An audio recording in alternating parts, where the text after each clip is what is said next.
Bonjour.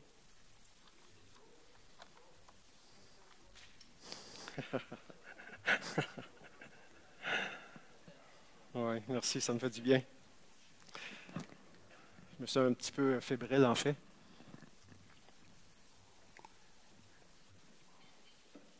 Je termine un rhume, puis avec le décès de mon beau-père hier, puis là, Cédric qui commence à pleurer sur le stage un matin, donc Cédric, je t'aime. Un homme authentique, un homme vrai, vulnérable, de belles qualités. Libéré. Hein? De quoi avez-vous besoin d'être libéré? Si on prend l'Épître aux Galates et on la résume en un mot, on pourrait dire libéré. Mon beau-père a été libéré de la présence du péché, du mal, de la souffrance. Il est avec le Christ, il est dans son règne. Merci Seigneur. La musique, la belle musique. Notre vie chrétienne, on peut dire qu'on est libéré de 3 P.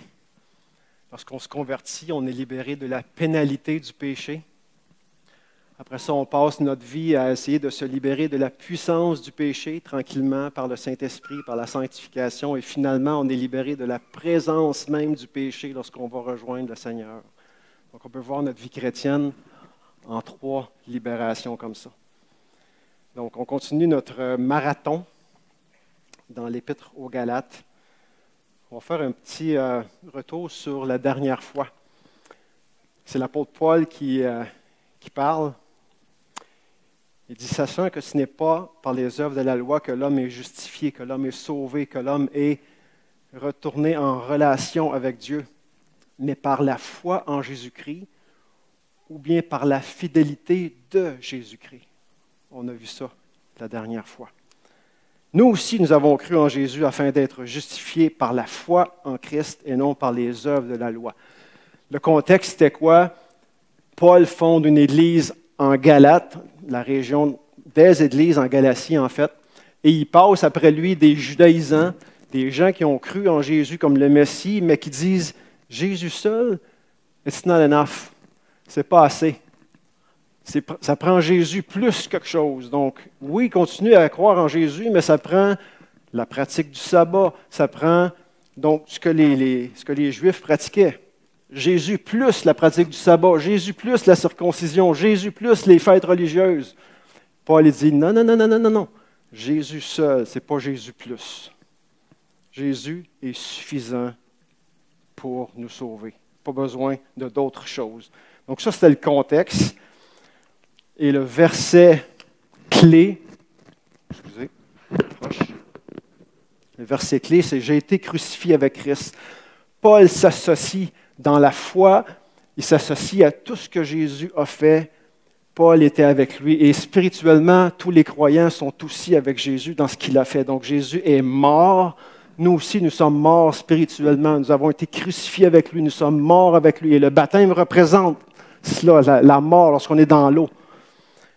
Et si je vis, ce n'est plus moi qui vis. Parce que je suis mort, ce n'est plus moi qui vis. C'est Christ qui vit en moi. Mais j'ai encore une vie sur terre, j'ai encore une vie dans la chair à vivre, mais cette vie-là, je vais la vivre dans la foi au Christ, la foi au Fils de Dieu qui m'a aimé et qui s'est livré pour moi. Et la question qu'on se posait la dernière fois, c'est est-ce que cette conviction va me porter jusqu'au CHSLD? C'est ça la question qu'on s'est posée. Hein? Je vous parlais de ma mère qui était en CHSLD. Est-ce que moi, cette foi-là du Christ qui m'aime et du Christ qui s'est livré pour moi va me porter jusqu'à la fin? On parle de persévérance maintenant. Donc, un des versets clés dans Galates.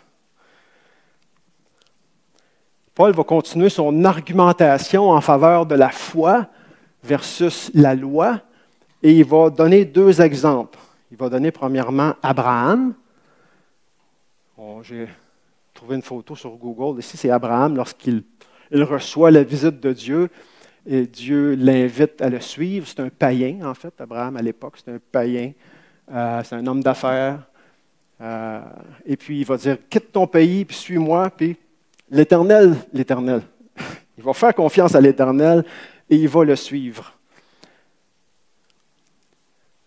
Il regarde les étoiles parce que Dieu lui avait promis que ta descendance va être aussi nombreuse que les étoiles dans le ciel. Je ne sais pas si vous avez déjà regardé le ciel. Plus on le regarde, plus il y en a. Hein? Ou les grains de sable sur le bord de la mer. Donc, c'était ça la promesse donnée à Abraham. Donc, on va regarder l'exemple d'Abraham. Et après ça, il va nous parler du Saint-Esprit. Donc, je vais faire une capsule sur le Saint-Esprit ce matin. Donc, notre texte. Petite gorgée d'eau. Paul va dire dans son argumentation, « Comme Abraham crut à Dieu, et que cela lui fut imputé à justice, reconnaissez donc que ce sont ceux qui ont la foi qui sont fils d'Abraham. Aussi, l'Écriture, prévoyant que Dieu justifierait les païens par la foi, a d'avance annoncé cette bonne nouvelle à Abraham. Quelle promesse? Toutes les nations seront bénies en toi. De sorte que ceux qui croient sont bénis avec Abraham le croyant. Car tous ceux qui s'attachent aux œuvres de la loi sont sous la malédiction, car il est écrit, maudit à quiconque n'observe pas tout ce qui est écrit dans le livre de la loi et ne le met pas en pratique. Que nul ne soit justifié devant Dieu par la loi, cela est évident, puisqu'il est dit, le juste vivra par la foi. Or, la loi ne procède pas de la foi. Mais elle dit, celui qui mettra ces choses en pratique vivra par elles. Christ nous a rachetés de la malédiction de la loi, étant devenu malédiction pour nous, car il est écrit, maudit est quiconque est pendu au bois. Afin que la bénédiction d'Abraham eût pour les païens son accomplissement en Christ et que nous recevions par la foi l'Esprit qui avait été promis. Il y a du stock, hein?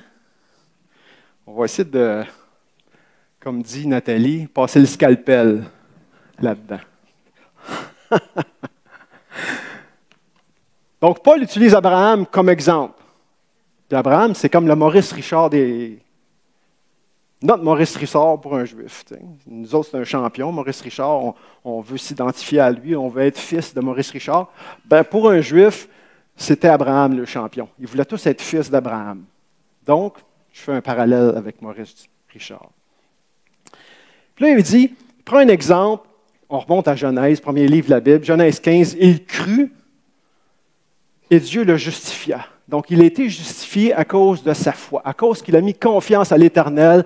Il a quitté son pays, il a commencé à suivre ce Dieu qui est apparu pour aller dans un autre contrée. Donc, c'est à cause de sa foi que Dieu l'a justifié, qu'il l'a déclaré juste. Donc, déjà, il dit, ça ne marche pas, là. Vous autres, vous dites que ça prend la loi pour être justifié. Mais regardez votre champion. Votre champion a juste cru à l'Éternel, puis Dieu l'a justifié. C'est quoi qui ne marche pas dans votre raisonnement, messieurs les judaïsants. Paul continue son argument, il dit, les vrais fils d'Abraham sont ceux qui ont la foi. Ce n'est pas ceux qui font la loi, c'est ceux qui ont la foi, n'est-ce pas? Abraham a vécu bien avant Moïse, la loi, le temple, la circoncision, tout ça. Donc, votre champion, là, vous voulez tous être fils d'Abraham, mais votre champion, 400 ans avant la loi, il était déjà là. Et Dieu l'avait déjà justifié bien avant la loi, bien avant le temple, bien avant toutes ses coutumes, circoncision, etc. Et la promesse de bénédiction pour toutes les nations. Pour toutes les nations. Ça, c'est bien important, parce qu'il y avait une tendance parmi les Juifs de penser qu'ils étaient le seul peuple élu. Dès le départ, l'intention de Dieu était de bénir toutes les nations. Et ça avait été communiqué à Abraham. Et ici, Paul le rajoute dans son argumentation. Et là, il va citer 4 versets. Donc, Paul, c'est un champion de l'Ancien Testament, c'est un pharisien, il a été éduqué là-dedans. Il va citer 4 versets pour continuer son débat avec cette gang-là. Il dit, tu veux être justifié par la loi? Vous, judaïsants, vous voulez être justifié par la loi? Faites attention. Parce que Deutéronome 27 dit, il faut observer toute la loi. Qui de vous est capable d'observer toute la loi? C'est une impossibilité. Donc, tu veux être justifié par la loi, tu veux mériter la faveur de Dieu sur ta vie, mais fais attention, parce qu'il faut que tu pratiques toute la loi. Et c'est impossible. Donc, fais attention, c'est même une malédiction. Ça, c'est son premier verset qu'il cite dans son argumentation. Il va citer aussi Habakkuk 2,4. C'est un des versets favoris de Paul. On le retrouve en Romains, on le retrouve en Galates, on le retrouve en Hébreux. C'est comme un verset fondamental. Le juste vivra par la loi. Ah, OK, je dois voir si vous suiviez. Le juste vivra par la foi. Hein? C'est déjà là dans l'Ancien Testament. C'est par la foi qu'on est justifié. Ce n'est pas par la loi. Troisièmement, il va citer un autre texte, l'homme qui met en pratique. Si tu es capable de mettre en pratique les lois, tu vas vivre par elles. Mais encore une fois, c'est impossible de mettre en pratique toutes ces lois. Donc, vient avec toutes ces lois une malédiction, en fait. Et son quatrième texte, Deutéronome 21, celui qui est pendu au bois est un objet de malédiction. Et là, il va switcher de là à Jésus-Christ. Il va prendre ce texte, il va l'appliquer à Jésus. Il va dire, Jésus, il a été pendu au bois, il est devenu malédiction pour nous. Pensez à cet autre verset dans 2 Corinthiens 5. Jésus qui n'a point connu le péché, mais Dieu l'a fait devenir péché pour nous. Hein? Le Christ était sans péché, mais il a porté nos péchés. Nos péchés ont été mis sur lui. Il y a eu un transfert. Ce qui devait me revenir a été transféré sur lui et le Christ a porté les péchés. Il n'est pas devenu péché là, dans son essence, là, mais il a porté les péchés. Afin que nous devenions en Jésus justice de Dieu. Et là, la promesse de bénir les nations, Jésus dit, ouais, vous vous souvenez la promesse qu'il a donnée à Abraham? Bien, ça s'est accompli en Jésus-Christ. C'est en Jésus-Christ que toutes les nations peuvent être bénies s'ils mettent leur foi en Jésus. Et il termine en disant, par la foi, nous recevons le Saint-Esprit. Ça, c'est le sujet de son deuxième argument. Donc, ça va jusque-là?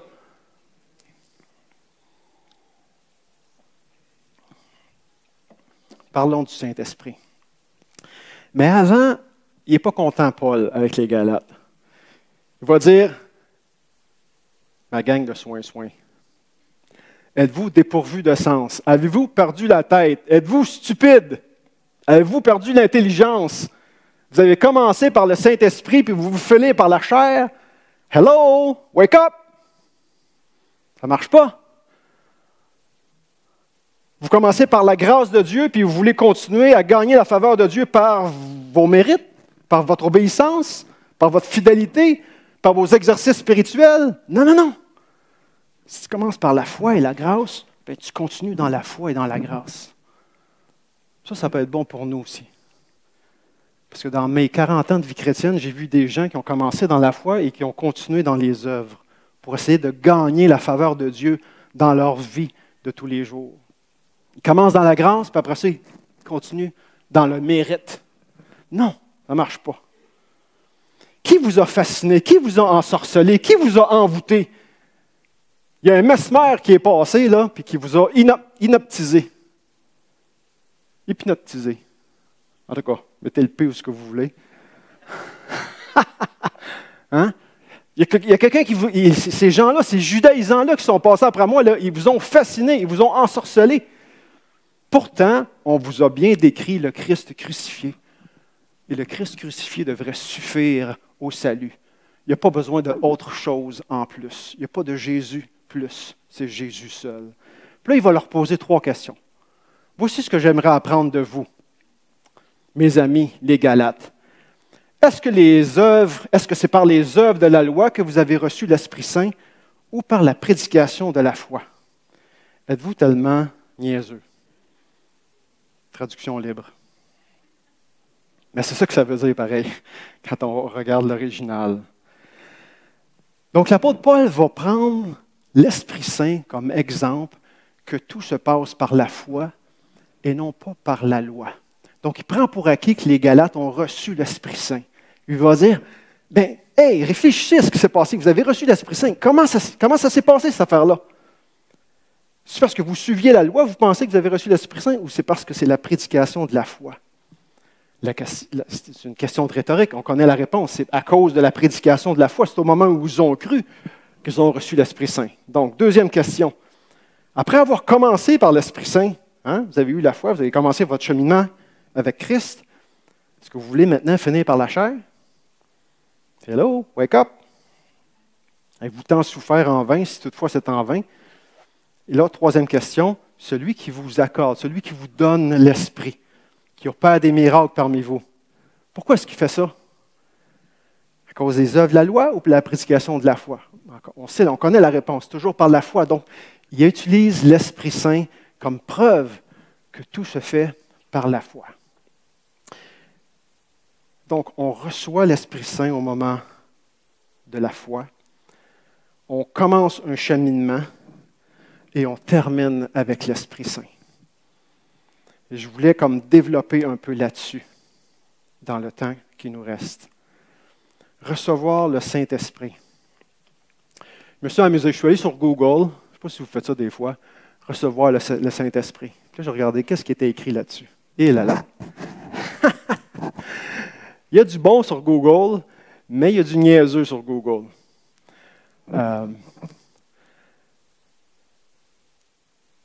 Puis je me dis, ceux qui ont écrit ça, ils n'ont sûrement pas compris Galates.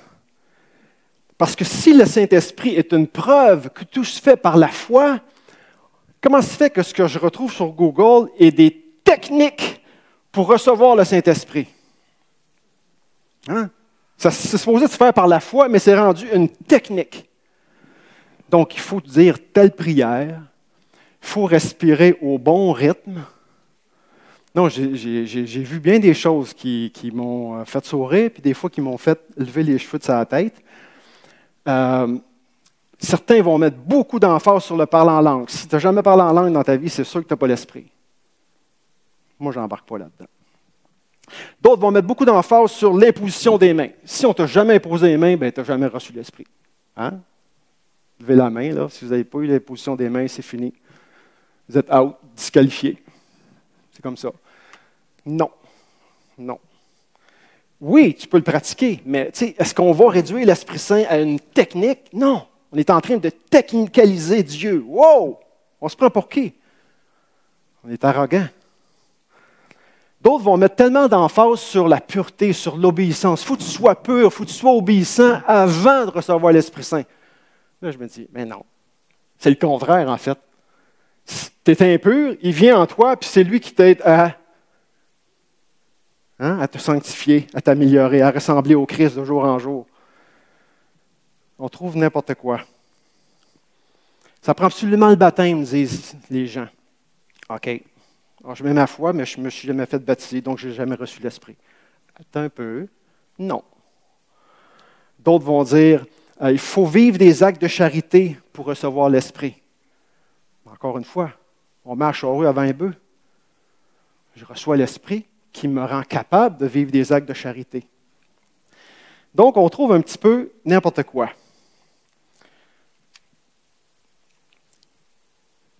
Mais elle dit quoi la Bible finalement? Hein? On n'a rien à faire, on reçoit l'Esprit. Voici ce que j'ai glané, ce que j'ai recueilli. Il faut le demander, il faut avoir soif, il y a la repentance, il y a un signe d'appartenance et il y a le temple du Saint-Esprit. On va les prendre un par un. Donc, le premier, c'est le demander. C'est une image. Hein? On a Dieu le Père qui envoie son esprit, la colombe, puis il y a une coupe d'anges, là. C'est cute, hein? Donc, l'importance ici, c'est de demander. Jésus va nous dire, tout mauvais que vous êtes, vous sachez donner de bonnes choses à vos enfants, n'est-ce pas? On est parents, on a des neveux, des nièces, on sait donner des bonnes choses. Hein? D'autant plus votre Père céleste, qui est un petit peu moins méchant que vous, hein? Pas mal, va donner l'Esprit Saint à qui? À ceux qui lui demandent.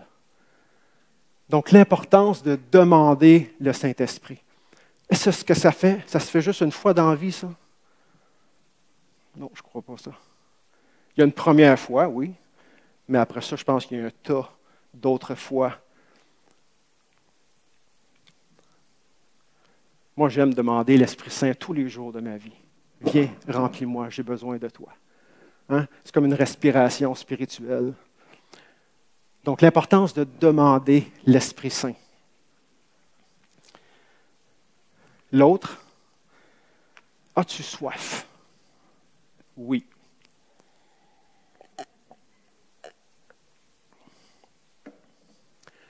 Jésus dit que celui qui a soif vienne à moi et boive. Des fleuves d'eau vive couleront en son sein. Il disait cela en parlant de l'Esprit Saint. Donc, une des conditions pour recevoir l'Esprit Saint, c'est d'avoir soif. As-tu soif? De quoi tu as soif dans ta vie en ce moment? J'en parlais avec Dominique. Le problème aujourd'hui dans notre société, c'est que les gens n'ont pas soif. N'ont pas comme d'ambition. Ils sont découragés. Ils n'ont plus de sens à leur vie. C'est comme bof, bleh. Ils ont besoin d'être shakés par le Dieu de la vie, hein, ces gens-là. Mais toi, moi, de quoi j'ai soif? Je peux avoir soif que mon boss s'en aille. Je peux avoir soif que mon voisin arrête de me taper les nerfs, sur les nerfs. Je peux avoir soif d'une promotion. Je peux avoir soif d'un plus gros salaire. Je peux avoir soif de confort. Je peux avoir soif d'un voyage dans le sud. Je peux avoir soif de plein de choses. Mais spirituellement, de quoi as-tu soif? As-tu soif de la présence du Christ? As-tu soif de paix? As-tu soif de relations solides? As-tu soif d'intimité avec le Seigneur? As-tu soif de croissance? De quoi as-tu soif? De quoi tu as soif? Un petit verre d'eau sur une terre aride. Cédric nous parlait qu'il avait soif. Ma soif varie. Si je regarde les 40 années d'expérience chrétienne, de vie chrétienne, je me rends compte que ma soif varie. Je ne suis pas toujours le même niveau de passion pour le Seigneur. Je ne sais pas si c'est comme ça pour vous, mais moi, ma soif varie. Puis quand ma soif est comme dans le bas, ben, je compare un peu avec les aliments. Hein? Qu'est-ce que je peux faire qui va me donner la soif? Manger du sel. Hein? Manger salé. Manger des chips, ça va donner la soif. Spirituellement, quand j'ai plus soif, il faut que je mange salé. Il faut que je mange ma Bible. Ça, c'est clair. Je me suis aperçu que si je prends trop de temps dans ma vie sans lire la parole, je m'en viens que je ressemble à une vieille éponge molle. J'ai perdu ma soif, j'ai perdu ma vigueur, j'ai perdu ma passion. Donc, mange. Si tu as perdu ta soif dans ta vie spirituelle, on va passer la semaine à parler de ça. Mange salé. Mange ta Bible. Tiens-toi avec des gens qui sont éveillés, qui sont salés.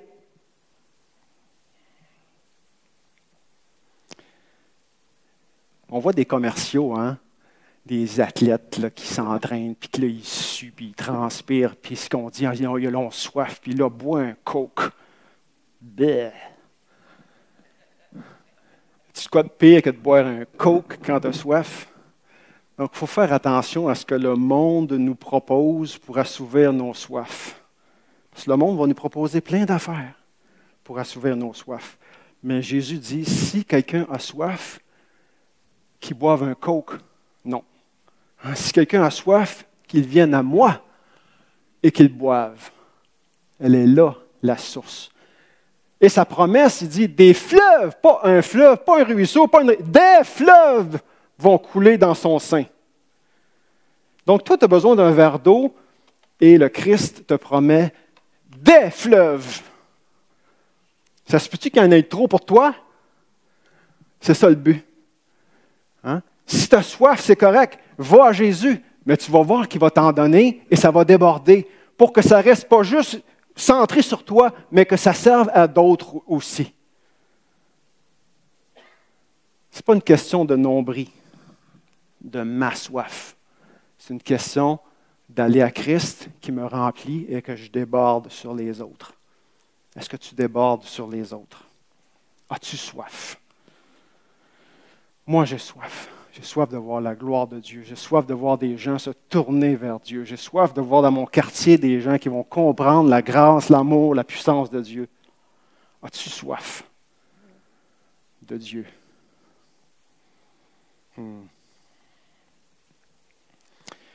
L'autre condition, c'est la repentance. Il y a deux chemins ici qui s'offrent. Le chemin où tu bâtis ton propre royaume ou le chemin où tu bâtis le royaume du Père. Le chemin où tu te concentres de plus en plus sur toi, ton confort, ton bien-être, ton développement, ta santé. Je ne dis pas que c'est mauvais tout ça. Mais il y a l'autre chemin qui est meilleur encore. Donc je me repens, je me détourne de ce chemin et j'emprunte l'autre chemin, l'exemple de la repentance. Ça prend une repentance, ça prend un changement de chemin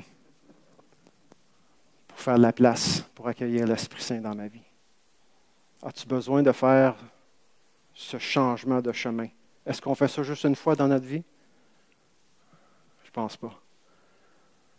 Il y a une première fois, c'est certain. Il y a une première fois où j'ai réalisé que je veux me délaisser de là et je veux m'orienter vers le Dieu vivant, délaisser mes faux dieux, mes idoles, mes faux espoirs, puis m'orienter vers le Dieu de la Bible. Mais après ça, pendant tout le reste de ma vie, j'ai dû me réorienter à tous les jours, en fait. C'est comme quand tu conduis une voiture, tu t'en vas par là, tu fais un U-turn. Mais quand tu conduis, il faut toujours que tu donnes des petits coups de roue pour rester dans le droit chemin. Sinon, tu te ramasses dans le champ, c'est pas long. C'est la même chose. Il y a une grande repentance au début, puis après ça, il y a une série de petites repentances pour te garder dans le droit chemin. Donc, sur quel chemin es-tu? Sur quel chemin veux-tu être? Et après ça, le Saint-Esprit est comparé à un sceau, le sceau royal. As-tu été étampé du sceau royal? Comme un cow-boy étampe sa vache pour dire « elle est à moi ». Tu sais, ça achète ici, là, avec un fer rouge. Cédric nous parlait d'images violentes. Ici, c'est un peu plus cute. Là. C'est quand même un seau dans la cire. Tu sais. Jésus dit, si tu n'as pas l'Esprit de Christ, tu ne m'appartiens pas. Wow! Si tu n'as pas reçu l'Esprit de Christ, tu ne lui appartiens pas. Parce que ça, c'est le sceau de l'appartenance. Il est à moi. Je ne m'appartiens plus. Ma vie n'est plus à moi. Ma vie appartient à Christ. Il l'a rachetée de sa vie à lui. Il faut réaliser ça de plus en plus. Je ne m'appartiens plus. J'appartiens à Dieu. Il m'a racheté.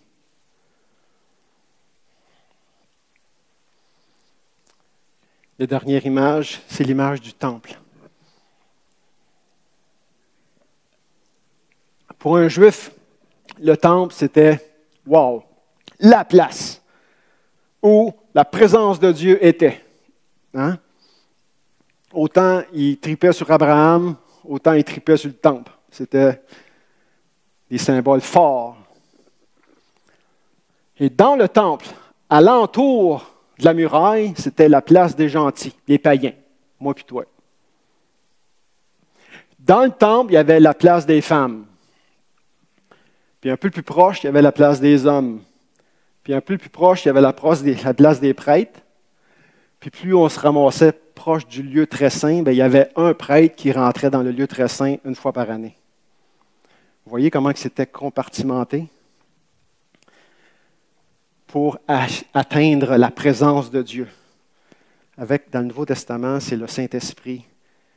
Dieu veut répandre son esprit sur toute chair. Et il n'y a plus de tous ces compartiments-là. Hommes, femmes, vieillards, jeunes, païens, juifs, tout le monde peut recevoir le Saint-Esprit par la foi en Christ. Donc, je reçois l'Esprit Saint. Il vient habiter en moi. Il fait de moi son habitation, son temple. Et là, Paul, dans Corinthiens 3 et Corinthiens 6, va dire, vous avez été baptisés par l'Esprit Saint. Je sais que l'Esprit Saint habite en vous. Bien, conduisez-vous donc comme si c'était vrai. Parce que j'entends parler qu'il y a des chicanes, puis il y a des divisions. Il y en a un qui dit, « Ah, moi, je suis d'Apollos, puis moi, je suis de Paul. » Arrêtez donc de niaiser. Cherchez l'unité. Vous avez reçu l'Esprit, vous avez été baptisés de l'Esprit, bien, vivez comme si c'était vrai. Puis dans Corinthiens 6, il va dire, j'entends parler qu'il y a de la prostitution puis de la pornéia. Vous êtes le temple du Saint-Esprit. Ne prenez pas votre corps pour faire de la débauche. Donc, il y a cette idée que si le Saint-Esprit vient vivre en toi, ben, tu es en processus. Tu ne deviens pas parfait du jour au lendemain, puis tu n'as pas besoin d'être parfait pour le recevoir, mais il devrait avoir de la progression, d'avoir un changement dans ta vie. Parce que tu es le temple du Saint-Esprit.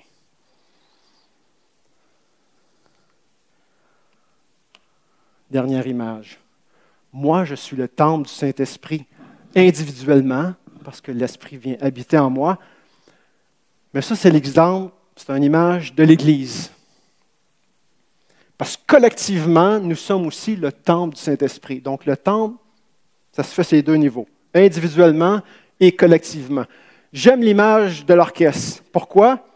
Parce qu'il y a un chef d'orchestre, qui est Jésus, et chaque musicien qui a identifié son don et qui le met à contribution pour une harmonie collective.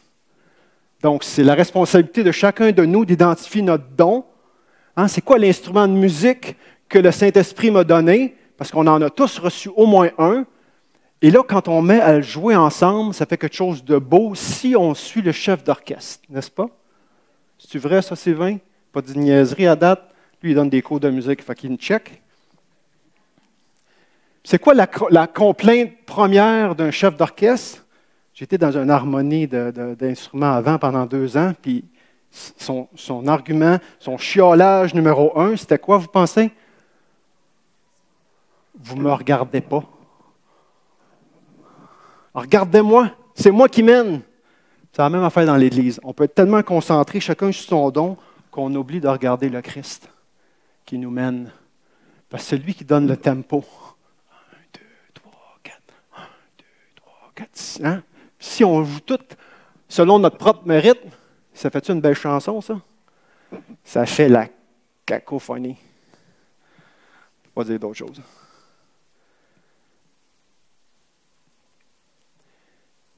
Et c'est le chef d'orchestre qui décide, OK, les violons, on baisse la note un petit peu. OK, les tambours, c'est le temps, là, montez, montez, montez! On voit le chef d'orchestre, là, c'est lui qui distribue les dons comme il veut, parce qu'il a une idée en tête.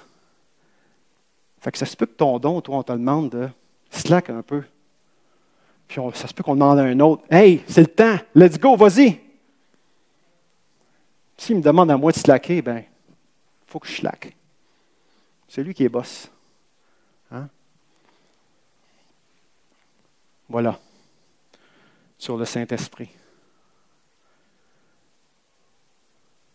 Prions Dieu. Et puis, on peut reprendre le chant sur le Saint-Esprit peut-être, Michel? Si tu vas amener ton équipe à l'avant.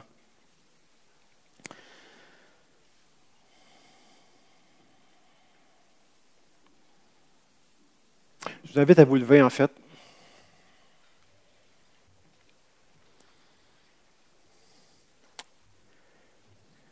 Seigneur, devant cette semaine de jeûne et prière, nous invitons l'Esprit Saint à souffler sur nous. Nous te le demandons, Père, souffle de ton Esprit sur nous. Nous reconnaissons que nous avons soif de toi. Nous voulons nous détourner de nos faux dieux pour marcher sur ton chemin. Souffle, Seigneur. On veut voir ta gloire. On veut voir ta gloire, Jésus. On veut voir des vies transformées.